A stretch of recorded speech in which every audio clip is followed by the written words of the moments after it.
ಮತ್ತು ನೋಡಿ ಈ ಥರ ತಗೋಬೇಕು. ಇಲ್ಲಿದೆಯಲ್ಲ ಈ ದಾರ, ಇದು ಹಿಂಗೆ ಹಾಕಿ ಹಿಂಗೆ ಎಳಿಬೇಕು ಆಯಿತಾ. ಇದು ಈ ಥರ ಒಂದೊಂದು ಕಟ್ಟೋದು. ಇಲ್ಲ ನಾವು ಇನ್ನೂ ಸ್ವಲ್ಪ ದಟ್ಟವಾಗಿ ಕಾಣಬೇಕಂದ್ರೆ ಎರಡೆರಡು ಬೇಕಾದ್ರೆ ಇಡ್ಬೋದು. ಅಂದರೆ ಒಂದೇ ಸೈಡಿಗೆ 2 ಹೂವು, ಮೇಲೆರಡು ಕೆಳಗೆರಡು.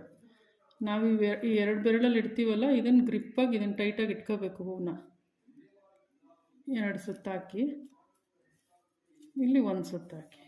ಯಾಕೆ 2 ಸುತ್ತು ಹಾಕೋದು ಅಂತಿದ್ದೀನಿ ಅಂದರೆ, ಕಾಕಡ ಹೂವು ಸ್ವಲ್ಪ ಇದು ದಪ್ಪ ಇರುತ್ತೆ ತೊಟ್ಟು, ಹಂಗಾಗಿ ಕಟ್ಟಿ ಎಲ್ಲ ಆದಮೇಲೆ ಹಿಂಗೆ ಬಿದ್ದೋಗ್ಬಾರ್ದು ಅಂತ 1-2 ಸಲ ಹಾಕಿ ಅಂತ ಹೇಳ್ತಾ ಇದ್ದೀನಿ ಅಷ್ಟೇ.